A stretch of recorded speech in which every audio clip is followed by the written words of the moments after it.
প্রেম কি সুন্দর, তাই না? কেউ ধ্বংস হয়, আবার কেউ সুন্দর একটা জীবন ফিরে পায়। ভালোবাসার এই অদ্ভুত খেলা একটা জীবনকে শেষ করতে পারে, আবার সুন্দরভাবে গড়ে তুলতে পারে।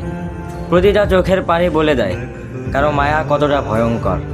সবাই ভালোবাসতে জানে, কিন্তু মায়ায় পড়ে ভেতর ভেতর শেষ হতে কতজন পারে? কারো মায়া যে এতটা খারাপ, যদি মায়ায় না পড়তাম তাহলে বুঝতামই না। ভালোবাসার মানুষকে নিয়ে বেঁচে থাকার কথা ছিল, কিন্তু তার হয়ে ওঠেনি, বরং তার স্মৃতি নিয়ে বেঁচে থাকতে হচ্ছে। প্রতিটা রাত এমনভাবে কেটে যাচ্ছে যে মাঝরাতে তার কথা ভেবে দম বন্ধ হয়ে যায়। তাকে নিয়ে কল্পনার জগৎ সাজিয়ে তুলেছি, যদিও বাস্তবে তাকে পাওয়ার সম্ভাবনা 1% নেই। তবুও তাকে নিয়ে ভাবতে ভালো লাগে। ভালো লাগে তার স্মৃতি মনে করে উপন্যাস লিখতে, ভালো লাগে তার দেওয়া কথা মনে করে আফসোস করতে। তার সব কিছু ভালো লাগলেও তার আমাকে ভালো লাগতো না। সে তো ভালোবাসা নিতে জানতো, কিন্তু সে কখনোই ভালোবাসা দিতে জানতো না।